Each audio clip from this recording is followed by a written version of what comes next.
রাজধানী সহ আশেপাশের 4 জেলায় কারফিউ আইন শিথিল রাখা হয়েছে। সকাল 10টা থেকে বিকেল 5টা পর্যন্ত কারফিউ শিথিল করায় সড়কে বাড়ে যান চলাচল।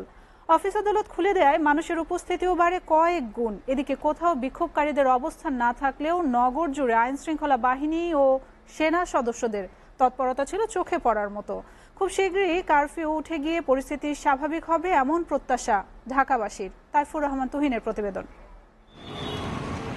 পঞ্চম দিনে এসে 7 ঘন্টার জন্য শিথিল হয় কারফিউ। খুলে দেয়া হয় অফিস আদালত ও ব্যাংক সহ দোকানপাট। ফলে সকাল থেকে সড়কে বেড়েছে যান চলাচল।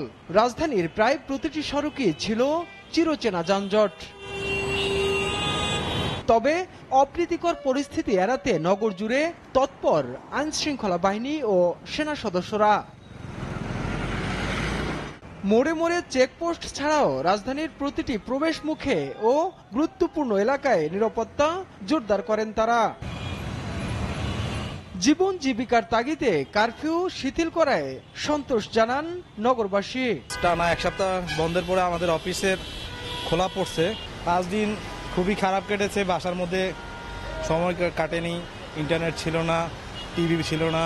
আমার দম নেওয়ার সময় থাকে না, সারাদিন এরকম কর্মব্যস্ত জীবন কাটাই। তো বাসায় আমার খুব বোর লাগছে এবং মনে হয়েছে সব অফিসে গেলেই আমি একটু শান্তি পেতাম। আর এখন তো আলহামদুলিল্লাহ সরকারি একটা নির্ধারিত টাইম করে দিয়েছে, ওই টাইমে আলহামদুলিল্লাহ আমরা চলাফেরা করি। কোথাও বিক্ষোভকারীদের অবস্থান না থাকলেও আতঙ্ক কাটেনি সাধারণ মানুষের। দিন আনা দিন খাওয়ার মতোই অবস্থা।